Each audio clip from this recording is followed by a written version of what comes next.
This episode is brought to you by our sponsor, Nightbloom Vodka. Nightbloom is an American-made craft vodka of the highest standard. Nightbloom offers a diverse range of extraordinary blends using artisanal ingredients to create a truly unique taste of vodka. Check out their three main vodka lines, Nightbloom N1, N2, and N3, all curated for different taste buds. Make sure to grab yourself a bottle of Nightbloom before your next pay-per-view watch at nightbloomspirits.com. We'll link them below in our bio as well. Shout out to Nightbloom. Welcome back, everybody, to the Word Around the Ring podcast. My name is Big Rob, and I'll let my tag partner introduce himself. I'm King Jess, and we're the only podcast for all your bloodline news. And Rob, recently that's a lot. This storyline is starting to heat up, so let's get right into this week's Midweek Madness. Yeah, man, this bloodline shit is going crazy. We've gotten so much bloodline content over the last two episodes of WWE television, and it is gearing up to be an interesting pay-per-view at Crown Jewel as we receive the announcement following last week's Friday Night SmackDown that Roman Reigns, Jey Uso, Jimmy Uso will be taking on Solo Sikoa, the Tongans, and Jacob Fatu in one of these 7 matches that are scheduled to happen at this year's Crown Jewel pay-per-view. But how did we get to this match here while we were still having some turmoil between Jay, Jimmy, and Roman? But this week's Friday Night SmackDown was so fucking interesting, to say the least. I want to get started, like you said, talking about the bloodline drama, of course, and we can do that by fast forwarding to the main event of Friday Night SmackDown. So the main event of Friday Night SmackDown was Motor City Machine Guns versus Tama Tonga and Tongaloa for the tag team championships. The way this match started was pretty interesting, to say the least, as well, because this came immediately after the Motor City Machine Guns had just won their number one contender match against DIY. And then they decided to face the Bloodline in the same night, which was an interesting decision, but it ended up paying off because during the end of the match, we had Solo Sikoa and Jacob Fatu, of course, supporting the Tongans by standing on the outside of the ring, interfering when they could, but not before a hooded figure appeared once again. And he immediately revealed himself to be Jimmy Uso. Jimmy stepped in following his him and Roman getting their asses whooped last week. I guess he wanted some revenge, so he stepped up. He tried to get the jump on Jacob Fatu and Solo Sikoa during this match to make the score a little even for the Motor City Machine Guns. But while doing so, of course, we had Jacob Fatu and Solo Sikoa just dismantle Jimmy Uso. Jimmy Uso wasn't going to be enough to stop them. And then, of course, we get the Roman Reigns pop. He comes out, he helps his cousin, but they're still outnumbered. And then we get another figure, Jey Uso, appearing on Friday Night SmackDown to what it seems like get his revenge for the Bloodline 2.0 for costing him his Intercontinental Championship. Jey was there, hit a few super kicks, ultimately caused the necessary assist for the Motor City Machine Guns to take advantage of Tama Tonga and Tongaloa being distracted. They won the match. They are now the new WWE Tag Team Champions on SmackDown. Jey Uso appeared at the end of the show here, and while the Motor City Machine Guns were celebrating, they headed up the ramp. Jey stood in the middle of the ring. Jimmy found his way to the middle of the ring as well. They stared at each other for what it seemed like 15 to 20 seconds, all while the crowd is chanting, "Ooh, so, ooh, so, ooh, so," and then they hug it out. They finally hugged it out on this week's Friday Night SmackDown, and we got the first embrace of these two twin brothers. I can't even remember the last time they were on the same side. I think it might have been Night of Champions last year, if I'm not mistaken. It might have been last SummerSlam as well. I cannot remember the last time I saw these two guys on the same side. How did you feel about this main event? How did you feel about... First of all, I need to get your thoughts on the Motor City Machine Guns winning the belt. And then I want to hear your thoughts on how Jey and Jimmy finally embraced each other after what seems like years of no yeet versus yeet. I was gonna say we're not just gonna breeze over the Motor City Machine Guns versus DIY because that was a really good match.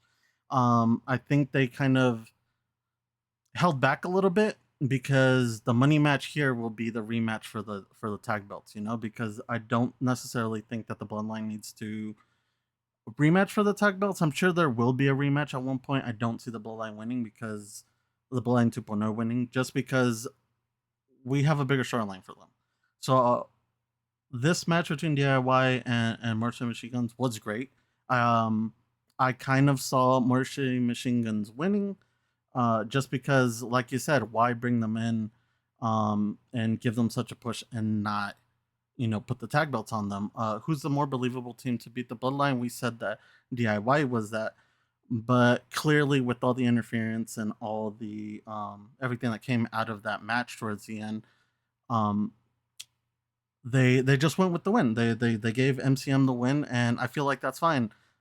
I also, when like you said, there was a point where MCM was at the top of the ramp, and the Usos were inside the ring, and I verbally said it. I said, keep the same energy when the Usos come asking for a chance at the belts, because MCM won only Ooh. because the Bloodline, or the Usos, I should say, um, they helped out.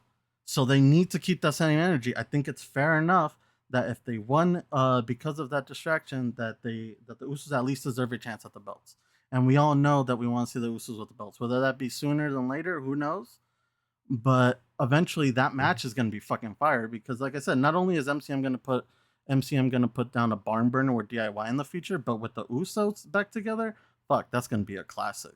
So the match in That's a general great was really point. good. Uh-huh.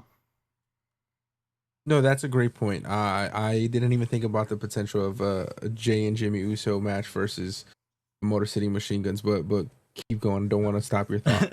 That exactly, like that was, like I said it out verbally. I said keep that same energy because they helped you, and sure, maybe you didn't ask for the help, but the only reason you have the tag belts on you right now is because the Usos had to settle some business, and it just happened to work in your favor. So when they come knocking for that opportunity, I think it's only fair that they give that to him. Now, with everything going on in the bloodline, how this match ended, with even after the cameras went off, we saw some stuff online where the three of the boys got to stand in the ring and put the ones up.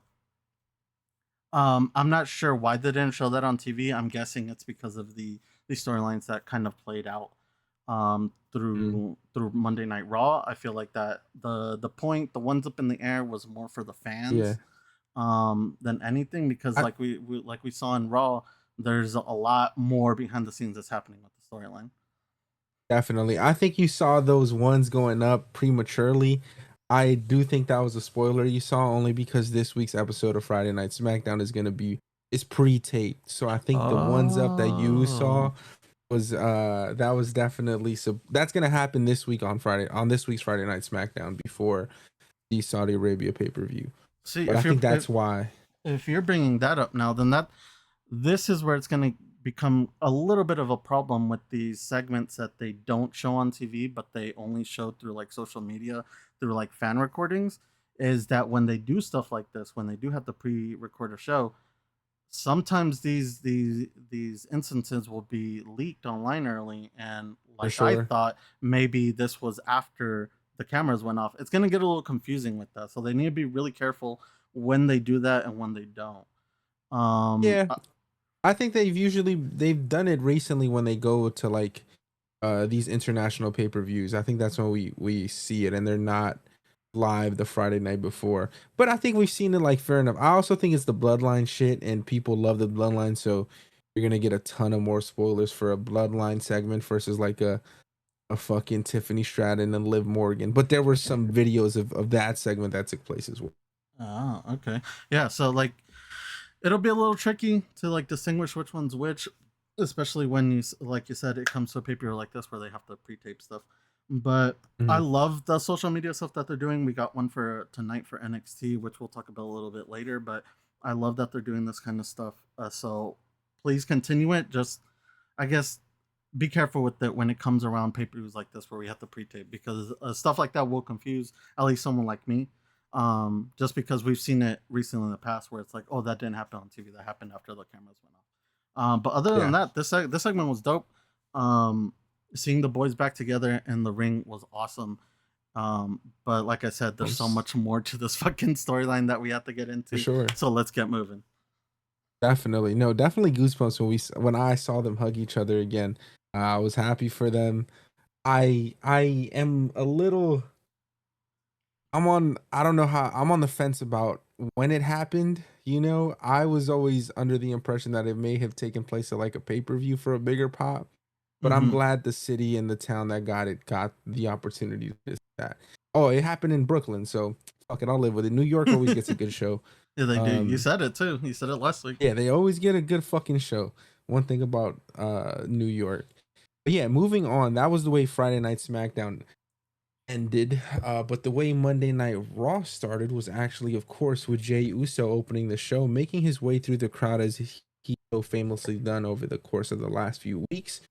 He makes it to the ring, grabs the mic. He lets the crowd know there's only one person that he wants to talk to, and he knows who that person is.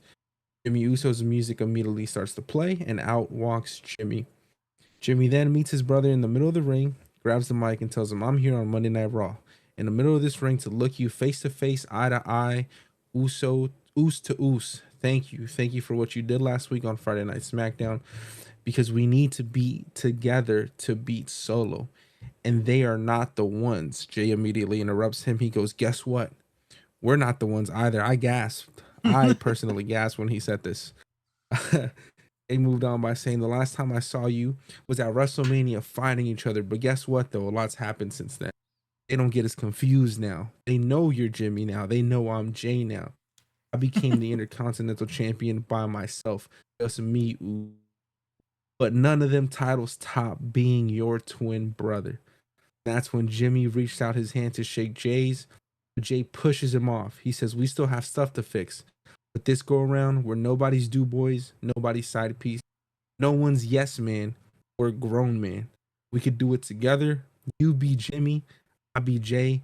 We be the Usos." That brother was cooking on the mic on Monday. I see. This is what I missed about the Usos. Pause.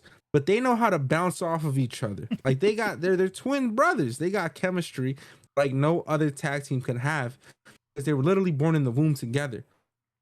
And they're at their best when they're a tag team, when they're cutting promos on other tag teams. Like, it's been all fun and games, but I'm so excited to see them back on the same side together. And they both have gotten better, and I'm just excited to see the growth of these two individuals now forming up again to be a team again. That was beautiful to watch. But promo didn't end there. Jimmy tells Jey Uso, "All right, OTC will be there at Friday Night SmackDown. How about you be there and we squash this beef?" Jay responds by saying, "I'll be there, Us." Of course, no bloodline segment ends with a happy ending. Tama Tonga and Tongaloa came from the crowd and attacked Jimmy and Jay. Solo sent Jacob Fatu to attack them as well, and they immediately had the advantage. They even were able to tie up Jimmy on the ropes, and they propped up Jey Uso in the corner and put a chair on his neck, very similar to the way Solo had injured Jimmy Uso months ago, and Jacob was about to do the same thing to Jay. But before he was able to connect, Jay immediately threw the chair off his neck, hit that brother with a super kick Tama Tonga, untied his brother super kicked Tonga Loa, and then they double super kicked that boy Jacob Fatu. So they were able to get out of the pickle they were in, luckily for them, on this week's episode. But that wrapped up the first segment of Monday Night Raw. What were your thoughts on Monday Night Raw's opening segment? How do you feel about what's going to happen? I mean, you already kind of spoiled it for yourself, but how do you feel like what's going to happen on this week's Friday Night SmackDown with Roman and Jey Uso meeting up face to face for the first time and hopefully exchanging words? I mean, we've been missing these boys. I feel like you and me are on the same page. These boys, when they're together, they're just magic. We talked about it a couple weeks ago, and I even talked about it with my buddy Chris yesterday, because he had brought up that he went back on YouTube and watched a compilation of old Uso Penitentiary promos. I feel like when these two get on the mic together like they used to when they used to do the Uso Penitentiary, they're hot, you know. Pause. Mhm. But they work magic. They, like you said, they bounce well off each other. Pause. But it's something exciting to see because the family's finally getting back together. And like you said, we have this Friday Night SmackDown where the boys are going to be in the same ring as the OTC. And I really do hope this is the moment where we squash the beef because we do have a match coming up for Crown Jewel and they're going to have to be on the same page. I think we're going to see some notes in the ring similar to the ones that were played during Roman Cody, where maybe Roman and Jay don't trust each other as much during this match, but they will learn to trust each other and the family will reunite by the end of Crown Jewel. At least that's my guess. Um, this part on this way to start Monday Night Raw was great. I feel like the past couple of weeks we've started a couple of shows with the Usos, and I feel like they bring the energy. They set the night up for what's to come. And tonight was or last night was a big one. You know, we had a lot of Uso interaction, and a lot of storyline developments. So I'm finally glad that we're starting to get the show on the road. 100%. I'm just excited to see them back on television together. I what I've been looking most forward to that we have discussed is of course the moment that we get Sami Zayn into the fold again when he gets to wear his bloodline shirt. And we got the first glimpse, the first interaction or of Sami Zayn and Jay and Jimmy Uso. And this happened right after their opening segment. After a commercial break, Jay and Jimmy Uso were walking backstage and they, of course, ran into Sami Zayn, and the crowd immediately popped.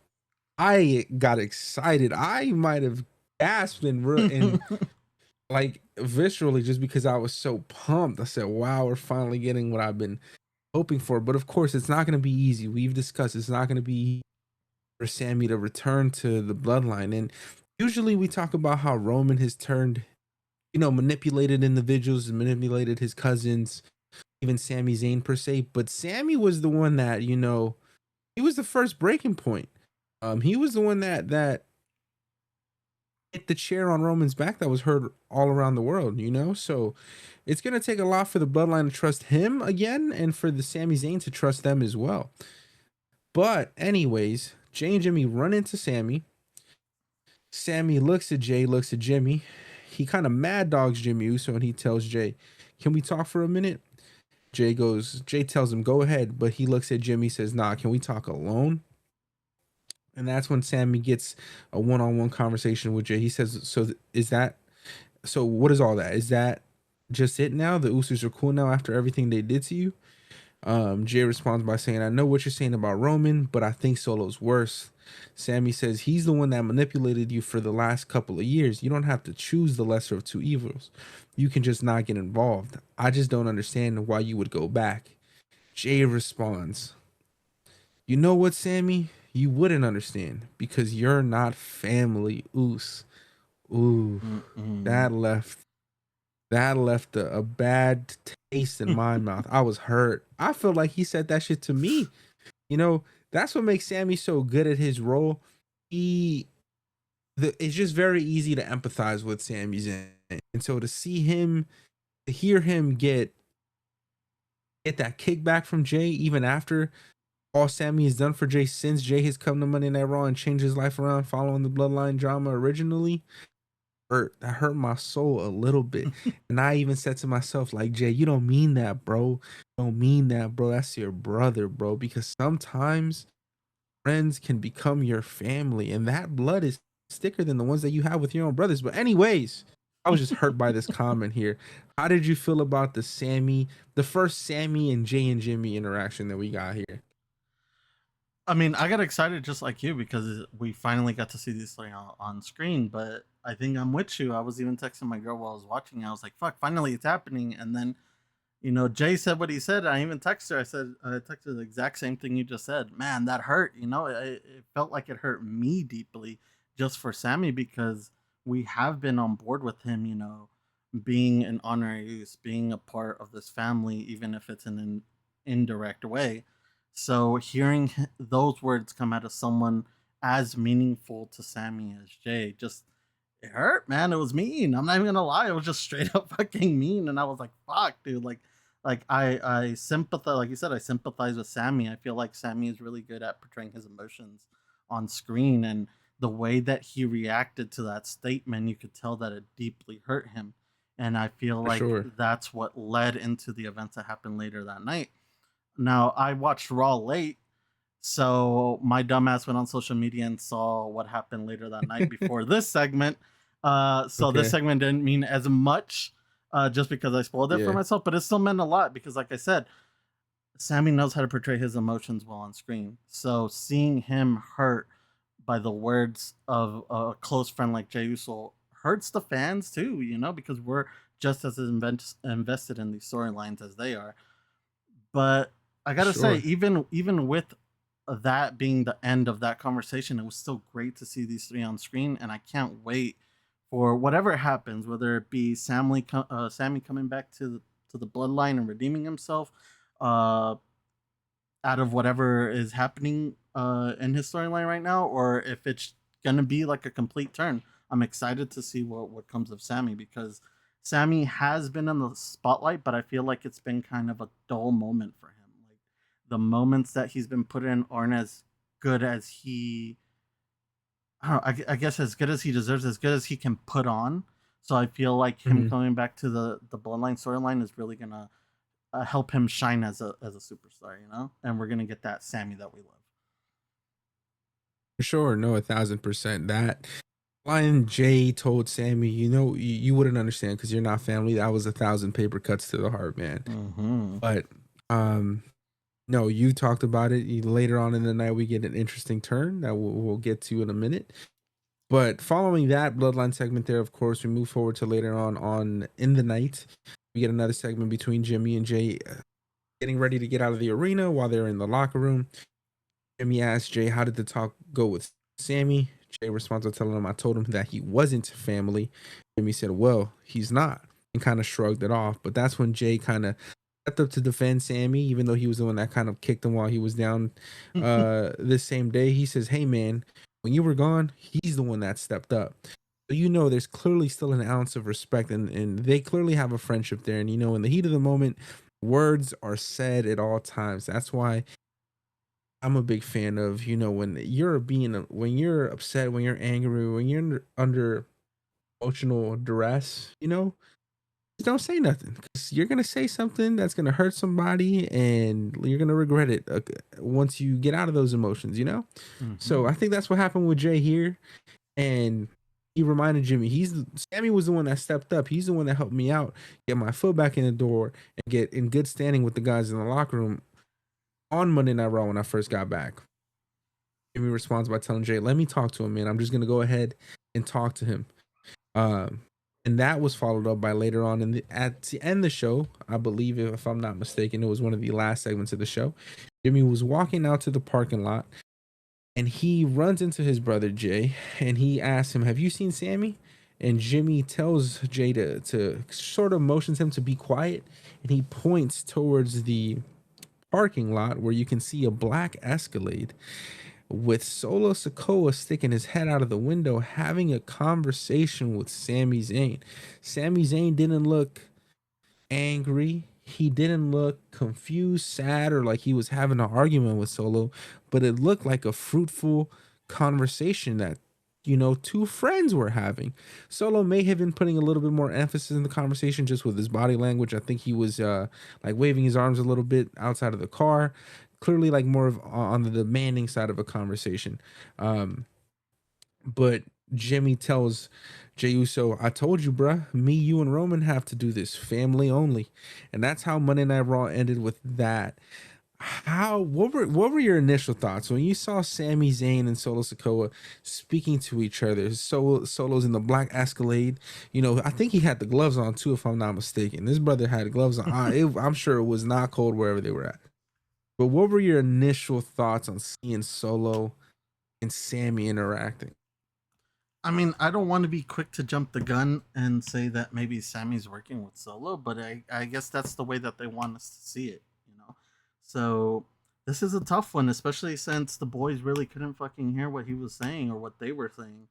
So it's really gonna test Jay's friendship. I'm guessing that he's gonna confront Sammy at some time soon, and we're gonna see if Sammy is gonna tell him the truth or if even Jay believes the truth from Sammy. So this is gonna get interesting, especially since the one that saw him was Jimmy. So Jimmy already didn't trust him, or at least didn't trust him and then was going to mend the relationship, but before he could even get to that, he, I guess in his eyes, saw what Sammy was really, getting into.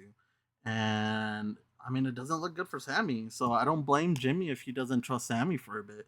It's gonna take a bit for Sammy to clear his name. I know that Sammy is the end game for the bloodline for Survivor Series, so we still have some time for him to redeem himself. If there's even any redeeming to be had, maybe he himself is taking that extra step as an honorary Uso to try to mend the lines that have been blurred between the family. So I don't know, man. It's tough. I want to believe that Sammy's doing good, but knowing WWE, they might go for the shock value and they might actually, I guess, recruit Sammy maybe to the Bloodline 2.0 just to get back at Jay.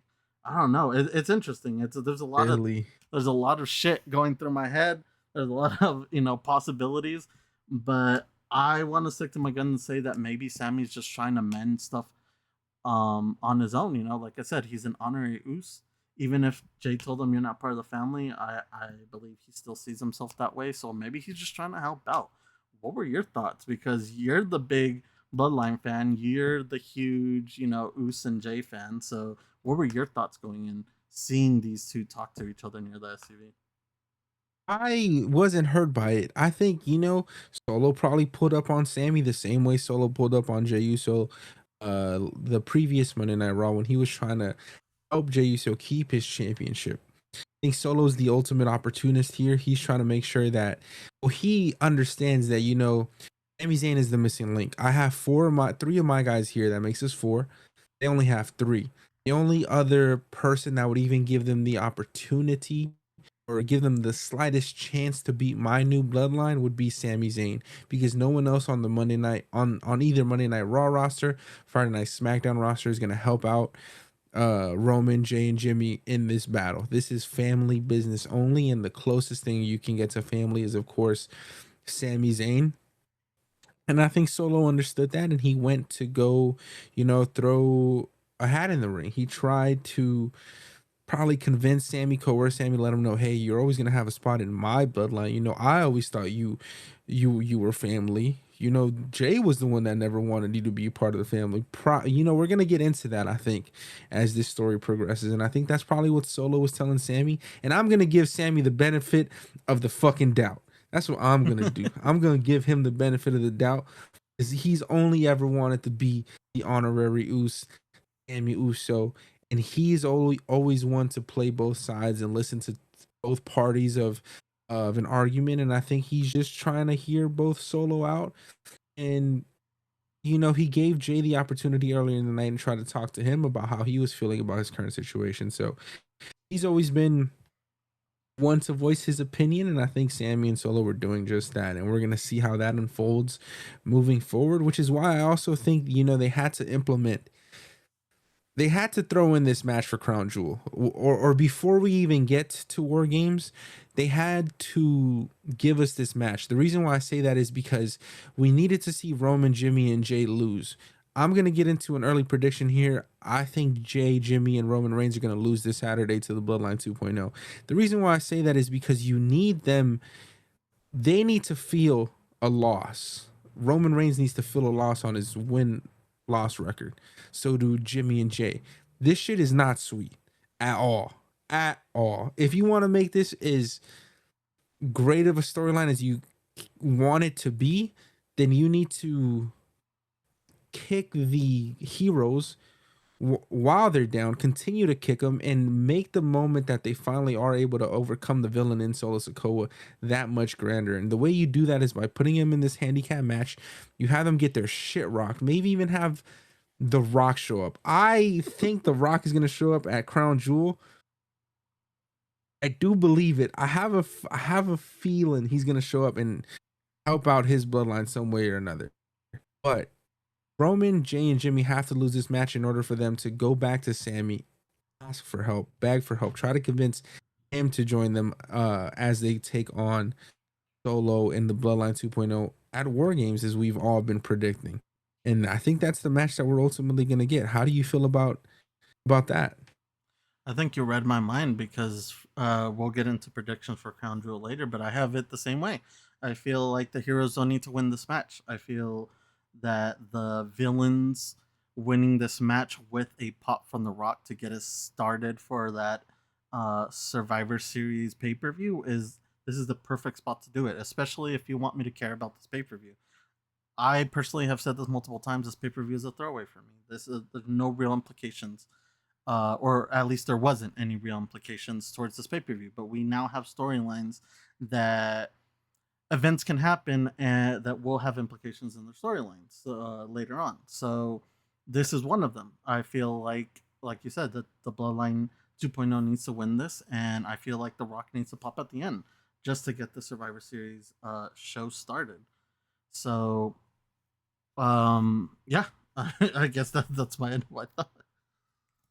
Oh yeah, I think it's going to be an interesting match. Of course, any match with the Bloodline, we could give a fuck about the wrestling. We really just care about the outcome of the story, Yeah. where we're going, and how it's going to move forward on WWE television. So we're just sitting here enjoying some cinema.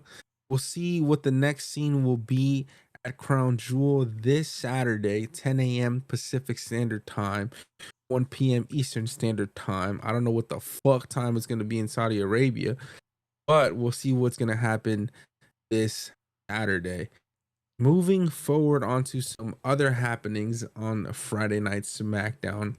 One that I was very opinionated with, and I can't wait to talk to you about it, but was the Randy Orton and Triple H segment and promo that we got this week. I'm saying, man, Brooklyn, New York, and New York in general just gets fucking good shows. Like, when the fuck was the last time Triple H showed up on a SmackDown? I think it was the season premiere 3-4 months ago. Very rarely ever happens. You hear the music play. But anyways, to start the show off, Randy Orton was walking through Gorilla. He walks from backstage and he meets Triple H. He actually stops before going through the curtains. He's Triple H sitting in the corner with his headset, running the show. He heads over to Triple H, and we've actually never seen like a wrestler do this on live television. So he walks over to Triple H while he's on the monitor and has headset over his head. They have a bit of a quick confrontational conversation, and you can see Triple H take his headphones off and tell Orton to go. Randy Orton then heads out to the middle of the ring and starts to cut a promo on how everyone is telling him that Kevin Owens is off limits. So Orton calls out Triple H and he tells him to come out to the ring and explain to him why he can't get his hands on Kevin Owens. Randy takes a pause, waits, and boom, Triple H's music hits. Out walks Triple H and he looks upset. I would have preferred to not do this in public, Randy, but since you prefer to not show up to work on time, we can do this now. Randy laughs. He says, we all know you're protecting Kevin Owens for me. Listen, I know you got a soft spot for the guy. I used to like him. I used to like him. So just admit it. Triple H responds by saying, this match isn't going to happen. Randy says, because you're protecting Kevin Owens. Triple H loses his cool. He says, I'm not protecting Kevin Owens. I'm protecting you. I thought this was crazy. First of all, I thought this was crazy because who in their right mind would believe? Listen, I fuck with Kevin Owens. Kevin Owens is a great wrestler. He's about to be disrespectful. No, I think he's dope. I think Kevin Owens is dope. I actually really do appreciate Kevin Owens. I thought one of Cody's best matches in this championship run was with Kevin Owens. Like, bro's a beast. I've been a proponent of saying I want him in the world title championship picture. He's world title material. He was the Red Universal Champion a long time ago. Like, I rock with Kevin Owens. I think he's the best as a heel, so I'm excited to see him as a heel again. But for Triple H to be like, yo, I'm not protecting Kevin Owens from you, Randy Orton. I'm protecting you from Kevin Owens. Let's be fucking serious. Come on, guys. Like, let's be fucking serious for a second. Who in their right mind would believe Randy Orton would be afraid of fucking Kevin Owens? Me. Anyways, all right, we'll talk about it. Anyways, back to the promo. He Triple H goes back to Randy Orton. He tells him, look, I've known you since the day you walked in here. I've known Kevin since the day he's walked in here, but he's never had a friend in this business. He let his guard down. He trusted you. He trusted Cody Rhodes. I don't know if he saw the good that he wants to see in Cody Rhodes. I don't know if he saw the miserable prick he doesn't want to be in you, but you guys turn on him. And I'm telling you, since I've spoken to him, there's something different in his eyes. And quite frankly, I don't want to put him in the ring with you. And Randy, take this with all due respect. You just came back after 18 months on the shelf. Oof, I didn't know how Randy was gonna. I thought old Randy hearing some shit like that, Viper Randy, he would have RKO Triple H on the spot and then punk kicked him. That's why I'm not tripping on no Kevin Owens. I'm not personally. If I'm Randy, I'm not tripping on Kevin Owens. But anyways, Randy went back and forth with Triple H until ultimately Triple H agreed. He said, "You want Kevin Owens at Crown Jewel? You got him. But Randy, from this moment forward, I suggest you protect yourself at all times." That's how that promo battle ended there. Not really a battle, but Randy getting what he wanted. At the end of it, with getting Kevin Owens at Crown Jewel. I know that was a lot. Listen, first of all, I want your opinion. Should Randy be afraid of Kevin Owens heading into Crown? And what are your thoughts on this whole, just the match in general? What do you expect coming out of Crown Jewel from this match? I'm gonna hit you with one of your favorite words. Listen, dude. I think you're being a little disrespectful towards Kevin Owens. I think you're underestimating a Kevin Owens that we haven't seen in a hot minute that we might be seeing come out soon. Now, you've said it before, we love a heel KO, and a heel KO is a dangerous KO. So I think you're underestimating him going into this match. Should Randy Orton be scared of KO, or is he scared of KO? I don't think so. But should he at least be worried a bit? Yeah, KO is a fucking wild card, and not only that, he's a good ass wild card because this man can put on a performance against anyone that anyone that is put up against him. You know, so will KO win this match? We'll get into predictions later, but I think Kevin Owens has a good chance to win this match just so that he can progress his storyline with Cody. I feel like if you have him lose to Randy, I feel like that storyline kind of meets a wall, because you don't want to make KO seem weak before he goes after, the person that he's ultimately trying to get a match with. So, good point. I think that you're right. I think that Randy Orton has nothing to fear, but at the same time, KO is such of a wild card that I don't think Randy has this completely in the bag. And I think that's what makes this a perfect match for Crown Jewel, because again, this pay-per-view really didn't have any storylines that were going to be pushed past this, and now we're getting a few of those interjected in, and I love that because now this pay-per-view gets interesting, So on the KO Randy Orton, I'm interested to know what Triple H meant by "I'm protecting you from KO." It seems like he knows something that we don't, and it'll be interesting to see. I don't know if there's been a flame lit under Kevin Owens' ass and he's on some beast shit right now, but Triple H seemed worried for a reason, and I don't think we should just ignore that, So we'll have to see at Crown Jewel what kind of Kevin Owens shows up. But I'm telling you, I think that you're taking KO a little lightly, and I think that he's gonna come Saturday and he's gonna fucking bring it to Randy Orton. I don't think I'm taking him lightly at all. I think you're disrespecting Randy Orton and forgetting who Randy Orton is. I think you're sitting here and you've seen Randy hug the kids. You've seen Randy smile when they sing his song. You've seen Randy fucking sign autographs. You've seen Randy come out, help out Cody Rhodes when he's getting attacked. You've seen him be the good guy for the last couple fucking months, ever since he's returned at last year's Survivor Series. And I think you're forgetting who the fuck this guy really is. Listen, like I said, I rock with Kevin Owens. I think Kevin Owens is a great wrestler. I think he made a great champion when he was champion. Was a believable champion in that run. And he's been able to stay at the top of the card for the last 10 years. That says a lot about Kevin Owens. I don't think I'm sliding him at all. But to sit there and have Triple H come out and be like, bro, I'm protecting you from Kevin Owens speaking to Randy Orton, bro. Like, be for real, bro. That was crazy. That's mad disrespectful. But he's got to know something. He's got to know something. For sure. Listen, storyline wise, I get it. It makes sense. Having Kevin Owens beat Randy Orton to progress, him returning and turning his attention to Cody Rhodes for that championship makes a ton of sense. Probably was gonna happen. But I'm just talking from a real life point of view. I'm a fan. I'm looking at the TV screen. You're telling me that a guy the size of Randy Orton, as built as he is supposed to be scared of a guy the size of Kevin Owens. That's the perspective that I'm trying to share. That's my only contention with it.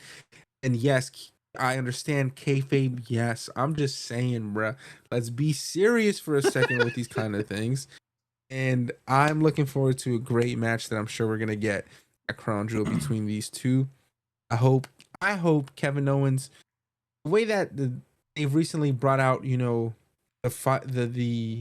heel Kevin Owens out, pushing him, making him break who he was trying to become and reverting back to his old ways. In a sense, I hope that the match and the outcome that we get from this match is the same for Randy Orton. I hope that he enters this match as a good guy, and he leaves this match yearning and understanding that the only way he's going to get back to the top is by being selfish and being ruthless as he once was back in the day. And I hope that is the outcome that we're going to get from this match at Crown Jewel. But speaking of another match we're going to get at Crown Jewel that I am excited for, because we're going to see Carmelo Hayes, Andrade, and one of my favorite wrestlers, LA Knight, compete in a triple threat match for the United States Championship. I have a quick question here, because Carmelo Hayes and Andrade were supposed to have their Game 7 match, their 7th match of a series that they've been having on Friday Night SmackDown. A lot of fans, just a lot of fans and viewers of SmackDown were very excited for this match because it was going to be the culmination of what has been a great series. LA Knight was the special guest referee. This match ended prematurely, and that's me being kind. This match probably ended 4 or 3 minutes after it started with some bullshit. I fucking erased the memory from my head. But I know that LA Knight hit both of these guys with a BFT. He heads out of the ring, and then he grabs the mic and he says, to hell with a Game 7, because it doesn't matter if Andrade wins or Carmelo wins. It don't matter. I'm going to beat either one of them. That ended up resulting in a fucking triple threat match being made at Crown Jewel. I don't even want your prediction right now. I just want your thoughts on the way that they decided to end the game. The Game 7 for Andrade and Carmelo Hayes. What were your thoughts on that? Do you think we're going to actually get a final match between just these two individuals here, or do you think that's how they cap it off? I think the GM needs to scrap this Game 7. I think after the triple threat, we do need a Game 7, because I feel like this series has been too good to squash the way that they squashed it. And I understand why they did it, and we kind of saw it coming, seeing as we predicted that they might have a triple threat match at Crown Jewel. And I feel like I'm still sticking to my guns. That's a perfect match for like the midpoint of this pay-per-view, and I feel like that's where it will be if it's not, like one of the earlier matches. But yeah, I feel like this was bullshit. I was really looking forward to a game seven. I feel like these two, I've said it before, are carrying that mid card with this series, and they've been putting on barn burners. So for them to just end it this way, I don't think that that's good enough for me. At least I think that after Crown Jewel, we deserve a game seven properly from these two because, like I said last week, I want to find out who's him. In Carmelo's words, I want to find out who's him. And I don't think that putting them in a triple threat and announcing, the winner of that as being the one is good enough because if we're gonna pick out of the three who's him, of course LA Knight's him in that situation just because he has the belt. And that's not really what I want to know because I already know that LA Knight is great. What I want to know is who's the best out of Carmelo and Andrade. And like I said, I think we do need an actual game seven. I don't think this was satisfactory for me, and I expect to see another game. I fucking agree. Yeah. I fucking agree because what the fuck was that? You don't end a game seven. You don't go to No. you don't go to no overtime. You don't end in a tie. Fucking settle the debate. That's why you call it a game seven. Yeah. And I can understand why they made it a triple threat. I just don't appreciate how they got there prior to Crown Jewel. I really would have either had loved to see game seven take place after Crown Jewel. Don't even bring it up previous to Crown Jewel. If this was the way you were gonna go about it. So I just didn't like that. I just felt like it disrespected on what Andrade and Melo did over the course of the last couple of weeks. But I'm excited for this match and how it's going to play out on television on Saturday. And we'll speak about our predictions towards the end of the show. But moving forward, wanted to again bring up quickly the Motor City Machine Guns and their fucking meteoric rise on Friday Night SmackDown over the course of the last month or so. This was their second fucking show, wasn't it? Jesus Christ. It's only This was been their 2 second show. weeks. That's almost like a month. Yeah, oh bro. my fucking That's god. 2 weeks. They've been on television for 2 weeks, bro. In those 2 weeks, they've won the first qualifying match in the tag team title championship tournament, whatever the fuck. And this Friday they beat DIY and we had talked about it last week. We said we wanted this to be the main event. Give them boys 30 minutes, let them cook in New York. Triple H had a different plan. I'm not mad at it. Worked out. Bloodline above all, always, as it seems like for Triple H is his current motto. They beat DIY. Then they call out the Bloodline makes their way up to them to introduce themselves. And Chris Sabin was talking shit. He said, "Look, bro, I'll beat your ass anywhere, anytime. You name the place." Solo said, "Why don't we go about this shit right now?" And they said, "Bet." And they won the match. And of course, with the help of Jay and Jimmy Uso, the Usos. But what a meteoric rise they've gone on over the last 2 weeks. Where do you think they head on after this? Where do you think they move on to their next match? What do you think is going to be their next feud? And where do you think they're heading? Honestly, like I said before, I think the money match between them, these two, is going to be against DIY. I feel like they're going to have a barn burner of a fucking series. They've worked with each other in the indies, so they know what they're capable and what they can do with each other. And I think that that's going to be a great series for them to go into, at least a starting series for them to go into. Because, like I said, the Bloodline, I don't think that they need to be at least rematching anytime soon. If they do, I feel like they should lose just so that they could solely worry about the Bloodline storyline. But if we're gonna say who's their next opponents, I feel like DIY is the perfect first opponent for them. Have them have a series, have them fucking knock it out of the park. Maybe even something like an Andrade and a Mello, where like they have a couple matches to determine who's better.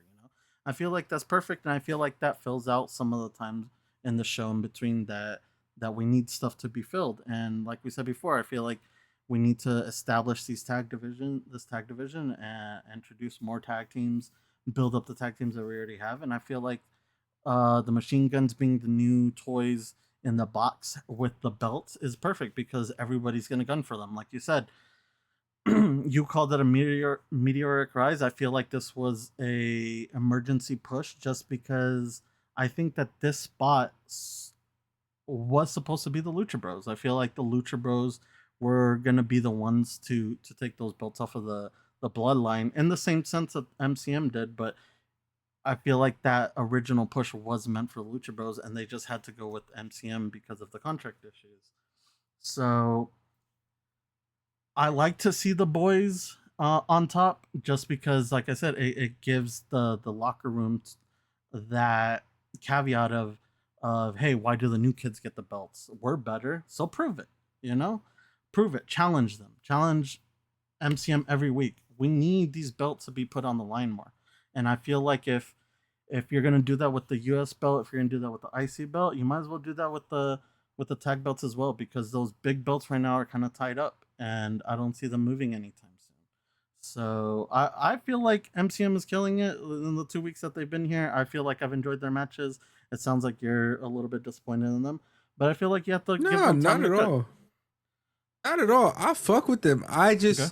I fuck with them. I don't think I said anything bad about them. Well, It you was said just mediocre rise. I was like, what? no, What do you I said mean mediocre? meteoric, Oh, meteoric meteoric. rise. I heard mediocre. I Yeah, was like, nah, nah, whoa. nah, nah, nah. Okay. I've enjoyed the matches that I've seen from the Motor City Machine Guns. They got the huge pyro pop once they won the championships on Friday as well. So, like you said, I think DIY would be a great rematch off bat. Let the bloodline handle the bloodline. Street Profits would be a fun match as well. Mm-hmm. Um, fucking Shit, Legado even del Fantasma. Otis and Tozawa would be a fun match because Tozawa's Yeah, high flying. He's quick. Otis is this big, strong guy. Seeing them against these two guys that are technically, I would consider them spot monkeys in the Indies, it would be awesome. It would be something to see. You know, like I said, I feel like these two guys bring something to the table that we need in WWE right now. So I feel like it's perfect that we put the belts on them. And like I said, it entices the locker room to be like, what the fuck? They just got here. You know, why did you put the belts on them? I want a chance. And then we get these matches. You know, we finally get these tag belts defended week by week, and that's what I'm looking forward definitely, definitely. No, great addition to the Friday Night SmackDown roster. We're gonna have to wait and see who their first official opponent is gonna be as the new tag team champions. But moving out of Friday Night SmackDown and heading into Monday Night Raw, I want to talk a little bit about another faction, another tag team here that I'm interested in at this moment because of some drama that has seemed to been spewing back there with Finn Balor and the Judgment Day. As of recent, Finn Balor seems very distant from the Judgment Day, and he looks like he's about fed up with all of their BS. This week on Monday Night Raw, Dominic Mysterio was set to take on a mystery former world champion. I wonder who the fuck that could be. to. This was supposed to happen on Monday's main event. Adam Pearce informed Dominic early on in the show that he'd actually be facing Damian Priest, as we talked about previously. Who didn't see that coming? Finn looked concerned when Pierce had made the announcement, and Dom seemed frustrated that no one in the team believed in him. They all kind of gasped when they heard Damian Priest. It was pretty funny, and that he was upset and frustrated that no one thought he was worth. He said, "I'm gonna prove it to you guys," and he asked that no one come out to help him during this match. Finn Balor though walked away before Dom could even finish his thought. During the main event itself, Dom won the match, of course, after Judgment Day interfered, and they provided enough distraction for Dom to roll up Priest for the 3 count. Once the match was over, though, Damian was fucking pissed. He found himself with a chair in his hand, and he decided to beat the shit out of Dominic Mysterio. He beat his ass like Rey Mysterio should have beat his ass after he got arrested on Thanksgiving last year. That's how that's how bad he got his shit rocked by Damien. Of course, all the Judgment Day members did try to help, except for one, in Balor, because he was nowhere to be found during this interaction. Am I looking too deep into the lines with Finn Balor here in the Judgment Day, or are you getting the vibe that I'm getting? And what are your thoughts on where Finn Balor is headed off to moving forward? It hadn't crossed my mind until you pointed it out. I have noticed that he's been a little bit more distant with the Judgment Day, but I never put it as something where he's probably getting tired of them. Now that you mention that, I could see it a little bit. I felt just like he's frustrated because I don't know, I feel like he's being neglected and they just moved on from his storyline and he's not happy with that. Uh, but now that you bring up the topic of him being frustrated with the New Day, there's a lot of new changes in the in the Judgment Day, not New Day, Judgment Day. And I could see where that frustrates him because where he was seen at the beginning as the leader, now the Judgment Day is kind of running. You could say the inmates are running the asylum. You know, everyone's kind of doing their own thing. Carlito's going out and making matches. Dom's over there getting himself in matches. Like you could tell that Finn Balor had a plan and they're not sticking to it, and maybe that's what's frustrating him. So now that you mention it, I could see that Finn Balor is starting to get to his boiling point. Does that mean that the Judgment Day won't be around much longer? Who knows? Like I personally had said before that once the Terror Twins had separated from the Judgment Day, I felt like the Judgment Day should have been dissolved and something new should have been built. I don't know if maybe Finn is going in the direction and he might turn on them, create his own group or something. I would love that just because we've talked about it before. He's great as this heel leader. Whenever, the Prince Devitt in him comes out, it's like this ruthless beast.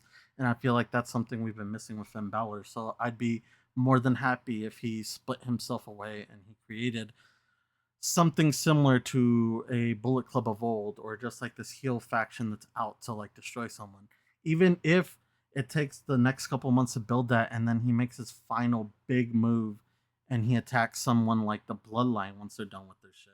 I feel like that's a perfect spot for Finn Balor. I feel like Finn Balor right now is stuck in a spot where he's more or less helping push younger talent as opposed to where he needs to be on top. And it's something that you said before. You want to see Finn on top. I want to see Finn on top. So why isn't Finn on top? Pause. But at the end of the day, we just want to see this boy fucking be him. And we haven't gotten that Finn Balor in a long time. So if him getting frustrated with the Judgment Day leads to something like that, I'm 100% okay with it. I think that the general manager teasing Dom versus a ex world champion. I feel like if you thought it was going to be someone else, were kind of fooling yourself. I kind of saw this written on the wall. I was like, of course they have beef with Yeah. him. He's a former world champion. If I were to pick anyone else, I probably would have picked Randy Orton just because you can give him a monster win against Dom leading into his match against KO. And maybe even, like KO would have shown up and attacked him or something like that. But other than that, I didn't see anyone else coming out. I knew it was Damian Priest. I knew that they had that beef still. And the way that this match ended, like you said, I fucking felt like Damian Priest was going to kill this kid with a chair because no one was helping out. And everyone that did try to help out just got rocked with the chair exactly the same way. So the ending to this match was great because you got to see, Dom in a position that he isn't normally being seen in right now. He's been very protected. So seeing the shit kicked out of him was actually kind of nice. But at the same time, I don't want to see my boy get his ass whipped because he's been dope recently. He's made his own way as a heel, and I've really been enjoying him lately. So we'll have to see where this goes for him. I'm excited to see what kind of career path Dom takes because I feel like if you send him in the right direction, you got nothing but gold with this kid. For sure. No, he's been killing it as of recently, and I did enjoy the way this match ended, using the distraction to roll up Damian Priest. Very Eddie Guerrero esque in terms of the way Eddie would cheat for his finishes. So I think they're going to play into that a little bit more now that he's going to continue to go on his singles run, which will be fun to watch. I am a little tired of the Damian Priest, Rhea Ripley, and Judgment Day shit. Damian said he was done. He was going to go back to be in the world title picture. That's clearly not the case at this moment. He's, of course, waiting for Gunther to finish up what he's doing with Cody Rhodes.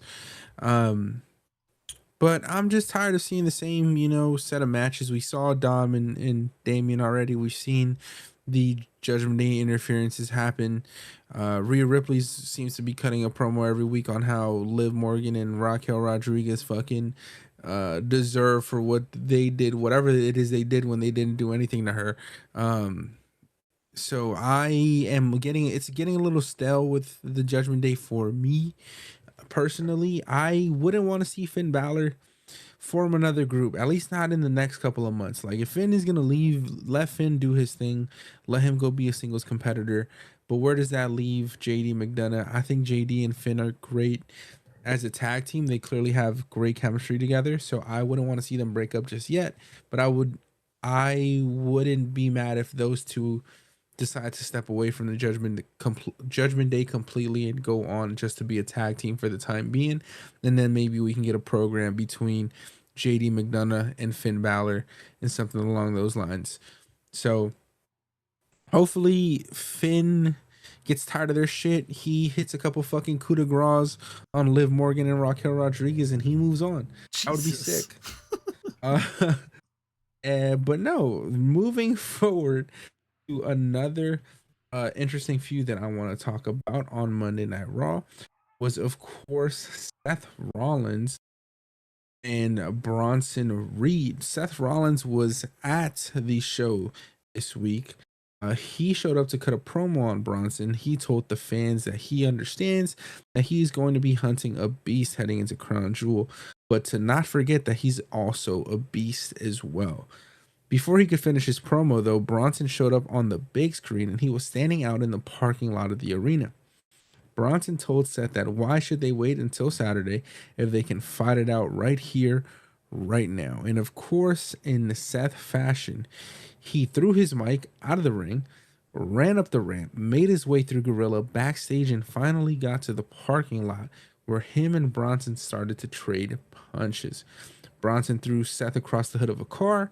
Seth was able to recover and hit a curb stomp on Bronson Reed's skull, connecting it with the fucking hood of the car.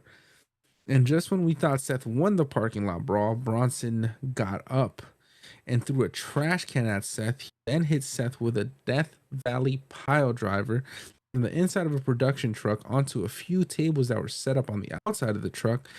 Seth was immediately knocked out cold, and they took him to a nearby medical center. Later on in the show, Joe Tessitore announced that Seth Rollins was being treated for injuries, and they were unsure how this would affect his ability to compete at this weekend's Crown Jewel.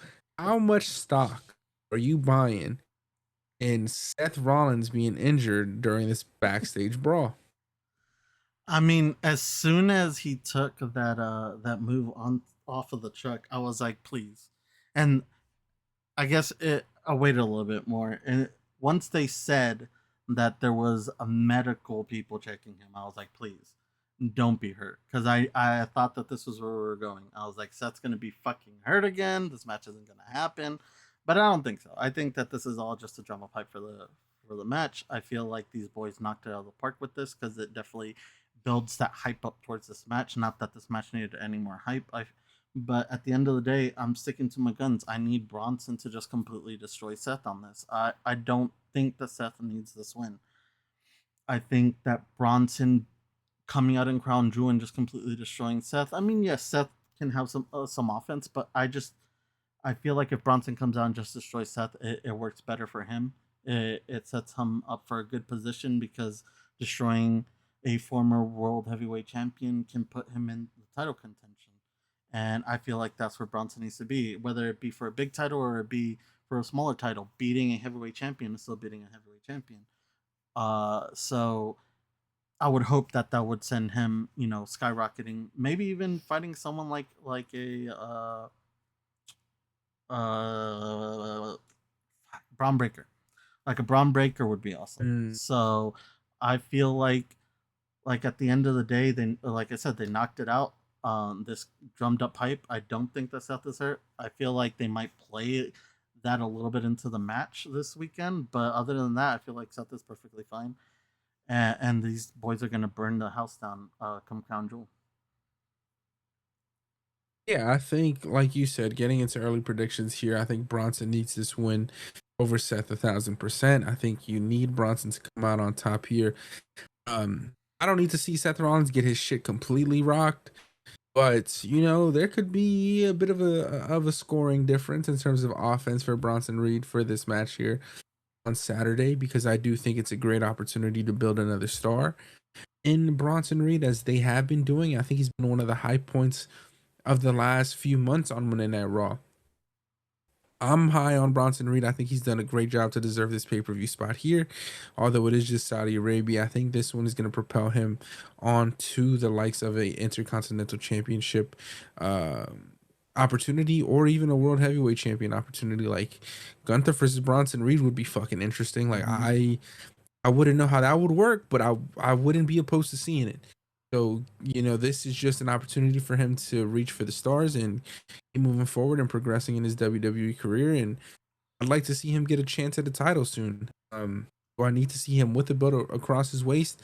I don't know, but I'd like to see him have the opportunity to compete and continue to build a star in Bronson Reed as well. There, we'll have to wait to see the outcome of that match on Saturday night. But we do know WWE and Triple H do love their boy Seth Rollins. They do love him. So I'll just have to wait. But the last segment of Monday Night Raw that I wanted to talk, I know, you have some investment in, some stock in here, is with R-Truth, The Miz, and of course Karrion Kross in the final test. So backstage, R-Truth was chatting it up with Alpha Academy, Maxine Dupree, Otis, and Tozawa until The Miz appeared. Miz apologized to R-Truth and tells him that they need to be Awesome Truth again, that he's sorry for what he did last week with the Final Testament when they had attacked R-Truth, but they had gotten attacked by the Wyatt Six right after. R-Truth daps up the Miz. They reconcile for a few moments until R-Truth tells the Miz, "I got something for you." And he slaps the shit out of the Miz. Miz falls back on the floor. R-Truth is laughing. He tells the Miz, "Good luck with the Wyatts. They're going to kill you." R-Truth then leaves his old teammate on the floor. He walks away. Later on in the night, we see Karrion Kross come up to the Miz and tells him, "What's the deal with the Wyatt Six? Why is the Wyatt Six now involving himself in their business?" And Kross tells the Miz that he better find out what Bo Dallas wants with him, or else he's gonna break his kneecaps. So hold up now, brother. What am I watching? A mafia movie? Karrion Kross was wilding out. I don't even know if that's PG. I don't even know if you're allowed to say that on WWE television. But tells him that he's gonna break his legs. So of course, Miz walks away scared and worried. After the show was over, we got an extra video uploaded by the WWE of the Miz heading to his tour bus. But before he got to the tour bus, he ran into Xavier Woods and Kofi Kingston arguing about some shit that happened during their match. He then, of course, walked over to his tour bus. When he opened the door, we saw Dexter Loomis slash Rambling Rabbit was waiting for him. He choked the Miz and dragged him onto the bus. And that's how that video there ended.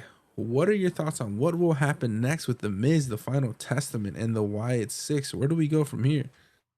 Well, the interaction between R-Truth and the Miz was awesome to me. I felt like it's about time that R-Truth shows some spunk, and I feel like him attacking Miz and telling him good luck.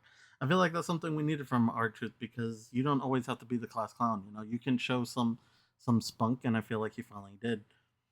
Between the Miz and the New Testament, and it's interesting because, I mean, if you're gonna be asking the Miz to handle your business, wouldn't that mean that he's part of your group? And if so, why not make him an official part of your group? Since you decided to kind of meddle in between these two, and now Miz has the Wyatt Six on his back, I would assume that the Final Testament should take some responsibility in that too and help him out. So it'll be interesting to see where the storyline carries, whether the Miz will just be another victim to the Wyatt Six, or if he'll, I don't know, indirectly join the New Testament, which I guess I wouldn't mind, because a couple months ago I had pitched for Xavier to join them and kind of give them give them a shakeup. If that's going to be the Miz, I wouldn't mind that either because the Miz doesn't really have much going on right now.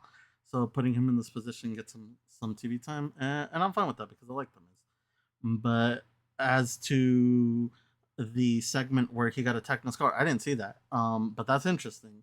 And I guess my question to you would be, since Dexter Loomis was the one that attacked Miz, do we get a Miz Dexter Loomis match soon? Yeah, we might get a fucking Miz video of Dexter Loomis just torturing him or something. I don't think we're gonna get a match. Oh shit! Miz All is right. probably gonna die over the course of the next No. week or so until we get to next week's Monday Night Raw with Dexter Loomis. Um, no, I think you're spot on with the R-Truth. I was happy for R-Truth. Like you said, I'm glad that they gave him some edge back. You know, he's been the class clown over the course of the last like almost a year, ever since he returned last year at Survivor Series. He's played that clown and jokester type figure with the roster being a little slow. So having him fake out the Miz, act like he was going to be his friend again, like they were going to team up and just turn around and backhand slap him, I thought that was hilarious. So I am glad they gave R-Truth that little moment of that little triumphant moment for himself and his story, and we'll see where he heads off afterwards too. I'm sure he's not done being involved with the Final Testament and the Wyatt Six and the Miz. He always finds a way to include himself in things that he doesn't need to be involved in. But that wraps up the segments that I wanted to talk about on Monday Night Raw. Were there any segments between the last two shows that I may have missed that you wanted to chat about? So I want to get into two articles for Spot Monkeys. The first one was that earlier this week we got news that TNA had invited AJ Styles to be inducted into the Hall of Fame, but that WWE had rejected the invitation. When this news broke, I was a little upset because I felt like this was something WWE shouldn't have been meddling in, because at the end of the day, TNA is the house that AJ Styles built. And I think inducting him now, at his prime, while he's still alive, while he can receive his flowers, would be amazing. Now, there was a correction to the story the day after when AJ Styles came out and said that it wasn't WWE that stepped in, but it was him. Because he, even though he's honored to receive the invitation, he would rather be inducted when he's retired. Seeing as he is active, he does not want to take the TNA Hall of Fame induction just yet. With AJ Styles coming out saying that, I think that that is perfectly fair. I feel like if he's not ready, I don't think they should go through with it. When he's ready, that Hall of Fame will be amazing because we will hear a ton of stories from AJ Styles um, that we probably haven't heard. He's done a lot for TNA. I don't think TNA would be even as prominent as it is now if it wasn't for him. So, seeing as he has cleared it up and said that WWE hasn't gotten involved, I feel like it's okay. You know, I feel like the induction will come when it needs to, and like I said, it'll be an amazing one. But I want to get your thoughts on the situation, because if it was something that WWE kind of prevented, what are your thoughts on that? And also, if it was just AJ Styles turning it down because he's active and he wants to go in when he retires, what are your thoughts on that? Do you agree with him? Do you think that he should go in now, besides later, or do you think that holding it off until we can properly give him like a huge honor is the best thing to do? Yeah, I think if the WWE, speaking in hypotheticals, luckily we're not. But the fact is that this is not what happened. But in a hypothetical situation, I think WWE doing something like that, requesting that one of their talent doesn't accept a Hall of Fame invitation would be grimy on their behalf. I don't know if they've done it before. I don't think they have, at least the time that I've been a fan. I'm sure there are wrestlers who have gotten inducted into a TNA Hall of Fame who've also been inducted into a WWE Hall of Fame. I may be mistaken. I am not 100% sure. But that would have been the case. I would have been, wrong on their behalf. But luckily, AJ Styles blew those rumblings and those rumors out of the water. He, of course, stated that the reason why he's not going to accepting the TNA Hall of Fame invitation is because he wants to be in the Hall of Fame once he's done wrestling in the ring, which is respectable. I can appreciate that. I can understand his point of view. Everyone's different. Last year, you saw Rey Mysterio get inducted into the Hall of Fame. He's still fucking wrestling. The brother's 52 years old, still wrestling. So, like, everyone's different. You know, I'm sure AJ has his own perspective, his point of view that he would like to end his career on. There were rumors and speculations that when he had returned to Friday Night SmackDown a couple weeks ago, it was because this was going to be his last run. He was going to go on a retirement tour per se, lining it up with almost lining it up with John Cena. Where fuck man. um, and so I think we were robbed of that, and TNA may had wanted to jump the gun, invite him to be part of their Hall of Fame class, and unfortunately, he decided that it's not in his best interest at this moment, which means that, of course, he plans on returning to the ring, which is, as a fan, you know, is great to hear. We're always going to be receptive and appreciative of an AJ Styles match because, like you said, that's the man who built the home and the house of TNA, and also SmackDown Live when that was being implemented. So AJ has had his hand across the world of wrestling, of professional wrestling, just in general. And when he decides to retire, he's gonna be, you know, they're gonna be jumping at the fucking they're just gonna be jumping at the opportunity to induct him into any and every Hall of Fame. So he's gonna be well renowned once it's all said and done. And I'm looking forward to him just making his in-ring return. And with the partnership that TNA and WWE now have together, you know, allowing their talent to show up on WWE television, mainly NXT television, but allowing that to happen, I think that opens the door for AJ Styles to head back to TNA for a match or two as well. Why would he not want to do that? You know, that would be a great opportunity for him to not only put over young talent, but also go back to the house that he built himself. And honestly, I think that would be awesome. He's had some legendary matches in TNA, and if he had maybe one or two matches before he got inducted into the TNA Hall of Fame, I think that would be awesome. Our second note for Spot Monkeys this week, before we get into Crown Jewel predictions, is I haven't checked if they do it for Raw yet, but I was checking the YouTube to see if there was any segments I missed, because sometimes, you know, they'll throw up stuff on the YouTube that they don't necessarily put on the TV show. And I came upon a video that was labeled SmackDown Lowdown for last week's SmackDown. Now, I don't know if you've seen these, but this is kind of new to me, and I actually kind of enjoyed it because it's a segment that they're doing. I'm gonna guess it's only for the YouTube, and it's typically backstage interviewers interviewing talent either backstage or post match. This week we got an interview with LA Knight after his match, and we also got an interaction between the Street Profits and Pretty Deadly, which led into them announcing a tag match for this Saturday that wasn't shown on the main show. So I want to get your thoughts on them expanding into the YouTube verse and doing stuff like this. And should we be paying attention more to this, like we have been recently with the social medias, where we're seeing these scenes, behind the scenes that people are filming. Now WWE is kind of doing a similar thing, but more specific to interviewing their talent. Do you fuck with this? Are you rocking with this? Do you want to see more of this? Do you want to see more backstage segments from the WWE like this? Or do you think it's a little too much? Do you think it's just adding more to the plate for the week? Or do you think it's adding to the shows and making them just that much better? I think what it does is it provides the opportunity for talent who don't get the chance to be on TV all the time, like you said, as Street Profits and a Pretty Deadly.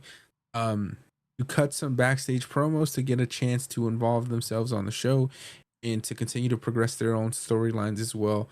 So it is a lot of content, of course. It's hard to consume all that content at once. But being that at this moment, especially because Monday Night Raw has gone to 2 hours and SmackDown is currently at 2 hours, I think they're using the opportunities to kind of fill in some blanks that they're not getting the chance to do so on live television, with just cutting out that entire hour of content. Like that's a huge fucking piece of content within that hour, you know? So having these extra segments backstage is only going to add more to stories and provide an opportunity for other superstars who don't get as much TV time to also have a chance to fight for additional TV time. So I don't mind it. I think it's good. And you're making me more aware of it. I had checked out, you know, the LA Knight SmackDown Lowdown after you had told me that it got uploaded. So I've seen the clips, of course, on Twitter, online, and I've anytime I see a WWE clip, gotta click and see what's going on. So I've been pretty good about keeping up with things for the most part, but I'll definitely have to be cognizant of them uploading their newer content on YouTube.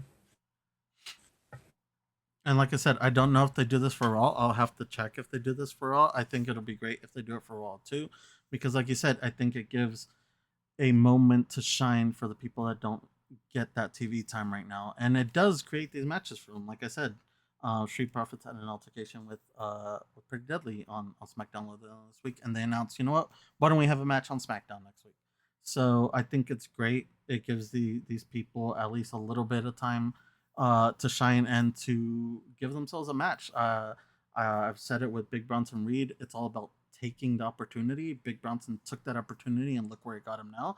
And I feel like Street Profits doing something like this, where they're just going for it, even if it's against a tag team just like Pretty Deadly, who I would say is more mid card, more of a filler tag team. I feel like it's great. They're making these opportunities for themselves, and they're getting themselves on TV. So I fuck with the SmackDown lowdowns. I hope they do something similar for Raw, because there's a lot of shit that's happening, and sometimes other things can get lost in the shuffle. And this is a great way to bring them to the forefront.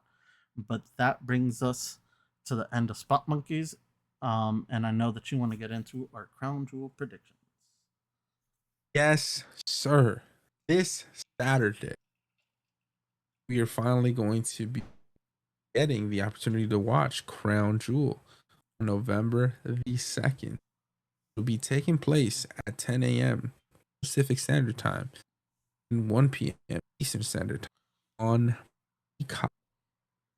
So, what I look forward to heading into pay-per-views the most is discussing our predictions. Now, we are usually we share similar perspectives on most of our predictions, I will say, and we're going to test that today and see if we're going to continue to share similar sentiments.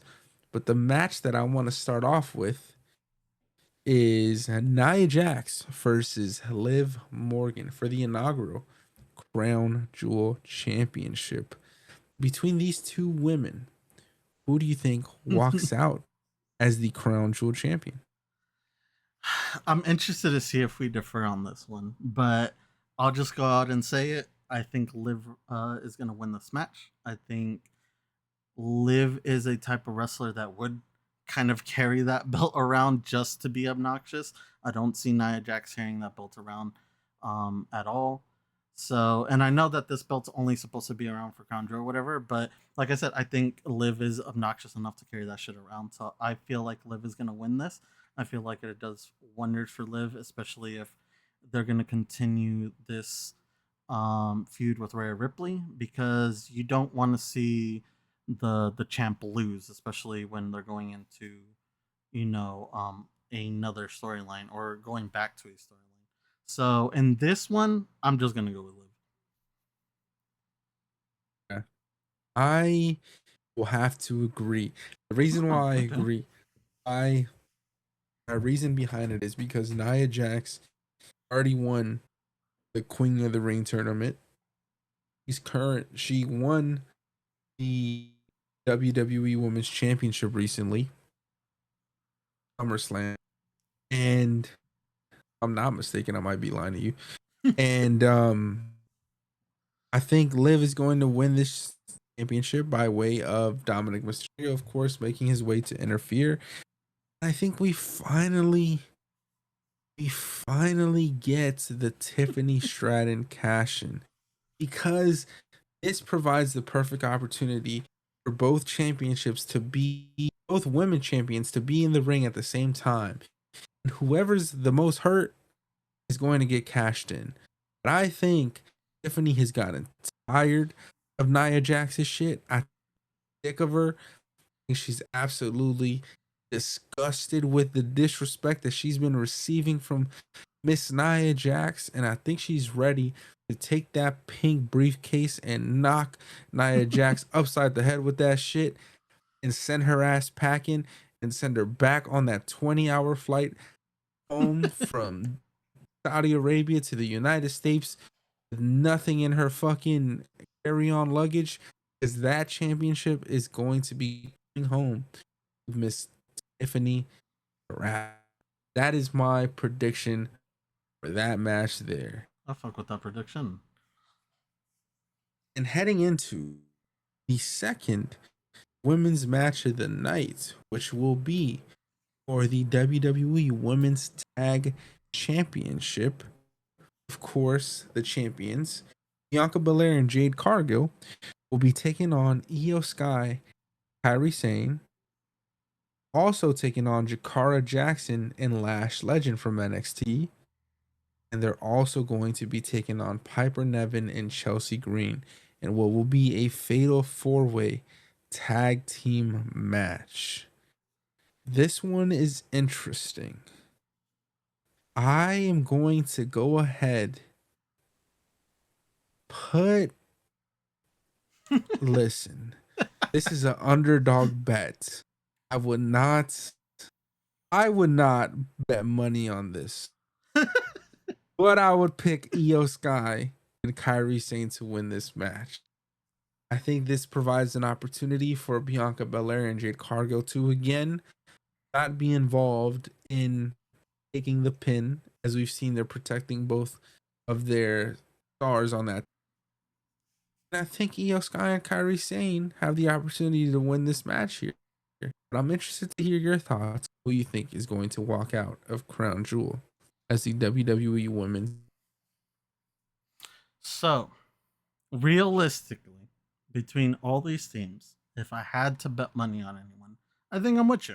I think Damage Control takes the belts this time. But for this match alone, I am not going to be a betting man, and I'm not going to be a smart man.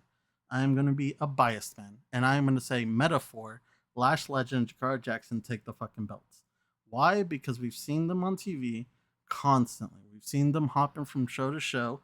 So I kind of have a prediction that a push to the main roster is coming soon. And what better way to do that than to have these girls win the belts and go back and choose a brand? Not only that, I wouldn't mind seeing more Jakara Jackson on TV. That's just me. So for this one alone, I'm going metaphor. Interesting. I will have to disagree with you there, but I can appreciate your reasoning behind it. And if they want to shake up the tag division, I can respect it. I wouldn't mind it. I wouldn't be mad at it. I wouldn't be mad at it. Like you said, you're not a betting man. You're not placing any money on it. I wouldn't be mad at it though. And if Jakara Jackson and Lash Legend get called up to the main roster by winning the WWE Tag Championships from Bianca Belair and Jade Cargill, I don't think that'd be the worst thing in the world. So we'll have to wait and see. I got Io Sky and Kairi Sane. You have Jakara Jackson and Lash Legend. So we'll have to reconvene on this once Crown Jewel concludes. Heading into some non-championship matches, want to talk about Seth Rollins versus Bronson Reed. We gave some early in the listeners of who you got winning this match here. So, like I said before, I think this is going to be a big win for Bronson. I feel like this should be a win for Bronson. But like you said, Seth Rollins is a Triple H boy. So there is a chance that they go in that direction. Would I be okay with that? I guess I wouldn't be mad at it. But I just don't think that Seth Rollins needs it right now. I've said this before. Seth Rollins is a show bringer. You know, he brings it to the table every time, and anytime he's put into a storyline, we're gonna be there because we know he can, rock the house. So I don't think that a loss here is as big as a loss for Bronson Reed would be. If Bronson wins, that catapults him and that allows him to challenge bigger opponents. And I think that that's what we're shaping up to do here. So on this one, I'm sticking to my guns. I got Bronson Reed on it. I am going to have to agree with you again. Bronson win. Bronson win. Bronson Reed is deserving of this win. And I think it's going to do a lot more for him in terms of his career and his progression on the roster than it would for a Seth Rollins. I think having Seth Rollins lose will also give him the opportunity to sort of tap into those heelish tendencies that we haven't seen from his end. And I guess I'm calling for a lot of fucking heels. Guess I'm calling for a lot of heels. I've called it with Randy Orton, Kevin Owens, and now I'm calling it with Seth Rollins. But I would love to see it. I'd love to see that edge back under Seth Rollins' a foot there, and I think that he will benefit more from a loss than he would from a win here. I think Bronson Reed moving forward will have the opportunity to get into the world title picture as well as the Intercontinental Championship picture, or any championship for that matter, if he's able to come out with a win versus a former WWE champion versus a former world heavyweight champion as well, and someone as well respected as a Seth Rollins. So I hope that this Saturday we get to see Bronson Reed win. This is one that I would genuinely probably be upset about if Bronson ends up losing. So I hope Bronson is able to take this one here.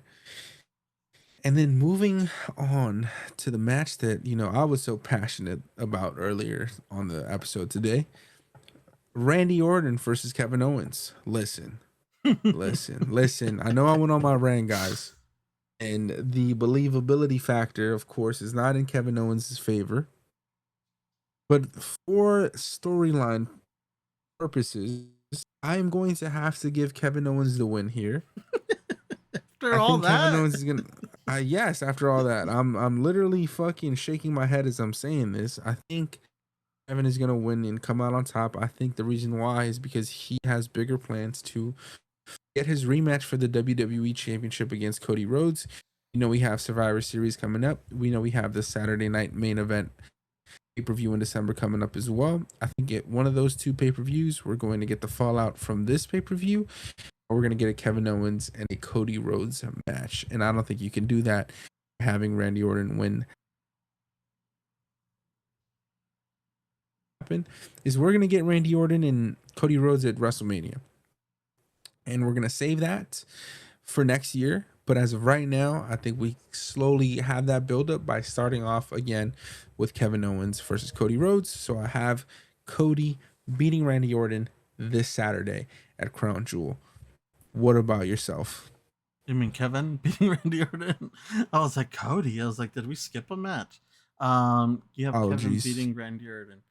Yeah, like I Yes. said, I think that I wouldn't say we're underestimating Kevin Owens, but we just don't know what Kevin Owens is bringing to the table. Obviously, Triple H is scared of something. He knows something that we don't. And I think he might have just seen the vicious side in Kevin Owens that we haven't seen in a while. And I think he's worried that Kevin Owens is willing to do anything for the win. And if that means destroying Randy Orton, then that's all he's going to try to do during the match. I don't think this is a match where we're too scared that someone like Kevin Owens would realistically beat a Randy Orton. I think it's more of the wild card that Kevin Owens presents. So with that being said, I think that Kevin Owens takes it just because we don't know what kind of mental state he's in. He's obviously been,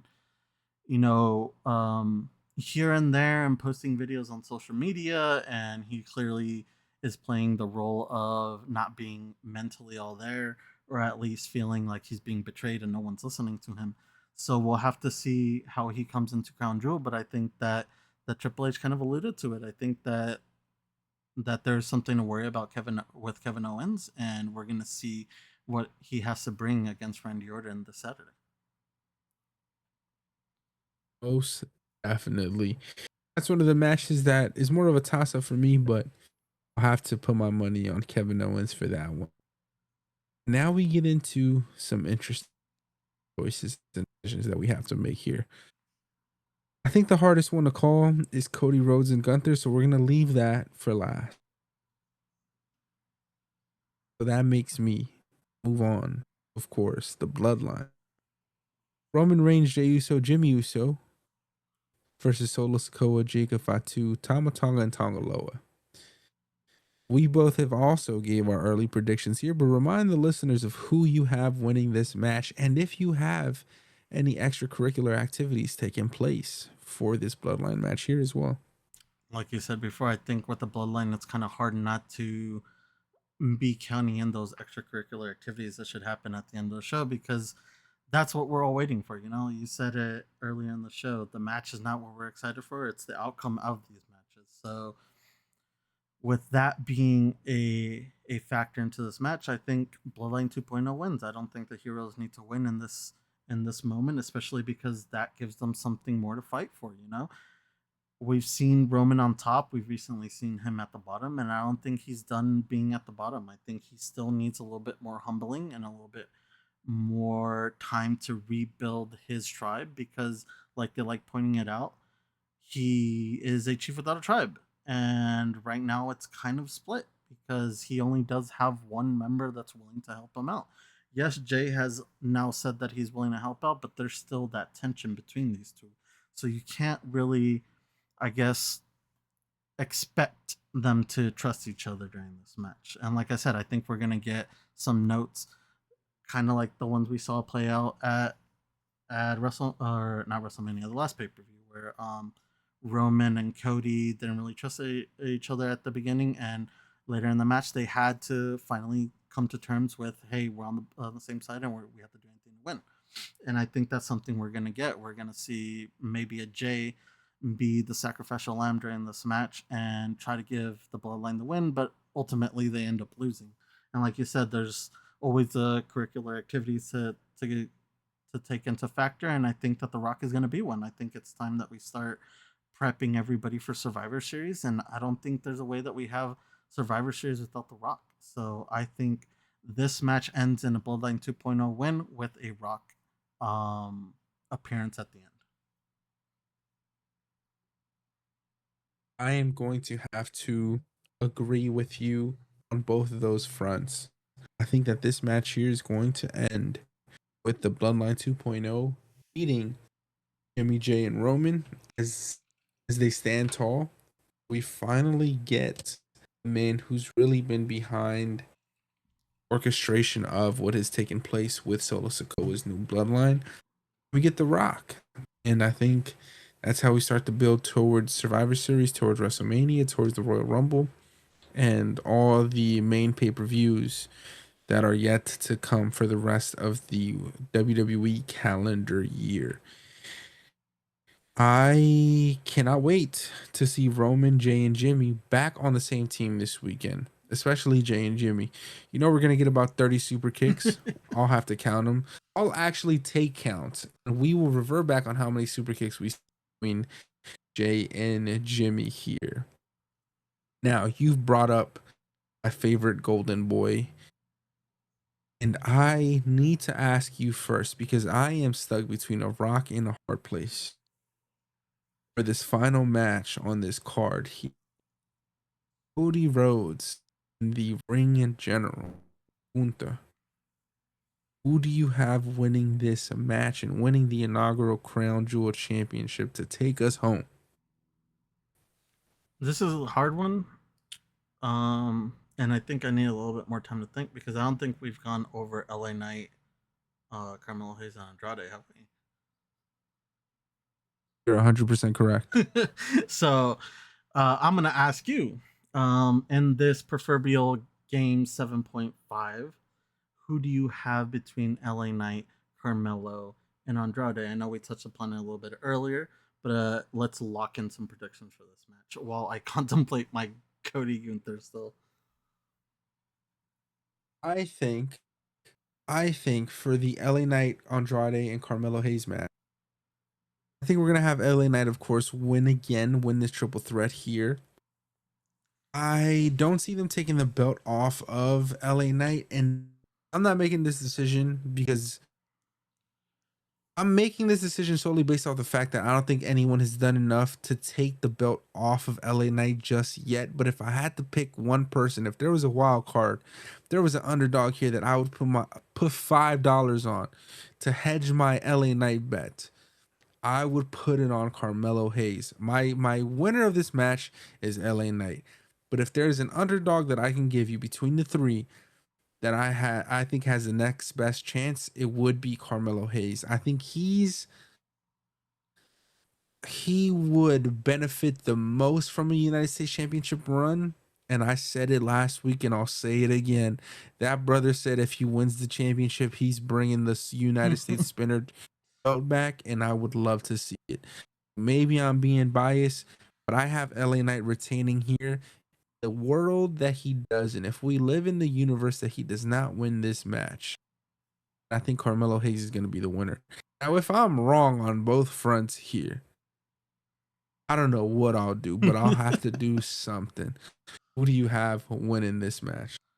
So I think we're on the same page for LA Knight. I don't think there's a reason to take the belt off of him. I feel like he's been killing it on the mic recently alongside in the ring. So I don't really need to see the belt taken off of him here. Plus, I think it'd be better if they did take this loss and then we can actually get that game 7, and then finally off that game 7 we have like an actual number 1 contender match, because I feel like this was just rushed in. I feel like maybe this match was put together just because the Saudi crowd was one that was clamoring to see LA Knight, and that's not bad. This gives LA Knight an opportunity to shine overseas, and that's perfectly fine with me. I don't think that the Carmelo Hayes Andrade stuff is over yet. Like I said, would still like a proper game 7, and if that game 7 gives us the number 1 contender for LA Knight, and maybe LA Knight loses at that point, then I would be more okay with it. But I wouldn't be okay with them losing it here. Now, say that there is a world, like you said, where LA Knight does lose. I'm going to go in the other direction. I think that Andrade should win this if we're not going to have LA Knight win. I feel like Carmelo has done great and he's still doing great and he's a rising star, but I feel like what he did, I guess, coming in right after the draft was the best thing for him. He made himself known. He put himself in a storyline where he's been almost week to week on television, and that's great for him. Again, seizing the opportunity when you can. And I feel like he's been on the card, he's been doing the work, and I feel like if we want to put the belt on him, that's perfectly fine with me too, because he won't back down from someone like a Carmelo Hayes. He won't back down from a rematch to LA Knight. And like I said, these three have been killing it, and I'm not tired of seeing it just yet. So if they want to continue this, that's perfectly fine with me. At the end of the day, I hope LA Knight wins. But if not, if I had to put some money on anyone else, it would have to be Andrade. But I guess we'll have to find out on Saturday. That we will. Back to the toughest decision of the night. Cody Rhodes versus the ring general Gunther. Who do you have walking out as the inaugural Crown Jewel champion? I'm excited for this match. I am, because at the end of the day, these two are top talent. They're killing in the game right now. They're both big players inside of WWE. So I'm excited to see this match. Any other night, I would say that this would be what I'm looking forward to the most. But at the end of the day, I don't want to see any of these two lose in this circumstance, and it's going to have to happen. So I have to just think of this logically and kind of take storylines into account. And at the end of the night, I think we're gonna see Gunther with his arm raised. I feel like the win does more for Gunther than it does for Cody. It sucks because Cody Rhodes is going into another storyline with Roman in the near future, and a loss kind of doesn't look good. But why stop the momentum on Gunther? Gunther right now is on fire, and there's no reason to slow him down. And yes, Crown Jewel, like I said, is a pay-per-view that doesn't matter as much as others, but it's still a win and a loss situation for two superstars that I don't think deserve to lose at the moment. So I'm gonna have to just go ahead and I'm gonna have to say Gunther on this Wow. I would have never thought you would turn your back one. I on know, I know. Cody Rhodes, the American Nightmare. When the crowd chants, "Whoa." I can't wait for us both to be wrong because I think Gunther's winning that shit too. Fuck out of here. I think Gunther's gonna win. Listen, I love Cody. I think I came in wanting Cody to win. No, I didn't. I came in wanting Cody to lose, but to some bullshit. Now, after the course of the last month or so, we've seen Cody Rhodes and Gunther go back and forth with these promos. It's been difficult. The promos for a championship that doesn't really matter. And we've been talking about how we've been looking forward to the display of athleticism and in-ring ability that we're going to see from these two individuals. I think that's the most that I'm looking forward to. But I love Gunther. I think Gunther has been fucking killing Cody on the mic over the last 2 months or the last month or so. I think he's gotten the best of him every time they've had a face-to-face. And this week, even on upcoming on Friday Night SmackDown, we're going to see Randy Orton and Cody versus Gunther and Ludwig Kaiser. Whoever loses that match is going to be the winner of the following match. So I hope Gunther and Ludwig lose on Friday, so we can get the Gunther win on Saturday. But I think Gunther wins outright. I don't even need to. No, I do need to see some bullshit happen to protect the story, to protect the American Nightmare. So that is also the reason why I think The Rock is returning. I think Rock is costing Cody this match. Rock is costing or assisting Bloodline 2.0 in their match as well. So with that being said, I would still love to see about 20, 25, 30 minutes of Gunther and Cody Rhodes wrestling and going back and forth in there. I think they're going to tear the house down. We've seen Gunther kill it with the likes of a Randy Orton, Damian Priest, anyone he gets in the fucking ring with, man. This guy is just an incredible talent. And we're finally going to get the opportunity to see Cody and Gunther go at it. You know, as fans, we come up with these dream matches. We come up with what would have happened if we would have got Batista World Heavyweight Champion versus John Cena WWE Champion. Like, we come up with these predictions and these ideas and these scenarios, and we're finally getting one here with our current undisputed WWE Champion in Cody Rhodes versus our current World Heavyweight Champion in Gunther. And as a fan, I am appreciative of it. I'm looking forward to it. I'm not a fan of the championship belt itself. I was turned off by how they went about making the match, but we got here and I'm going to be appreciative of it. And I think it's going to be a great match. And I think Gunther's going to whip his ass, but not too much of an ass whooping. And yeah, I think Gunther's just the best wrestler in the world right now, man. And I don't think, like you said, it's not time to pull down the candle that he's so confidently waving. So we're gonna have to wait and see. But I do also have winning this match. With that being said, whoever you guys have winning this controversial match, Cody Rhodes and Gunther, make sure to comment below who you think is going to win that match and any other match you might feel strongly about.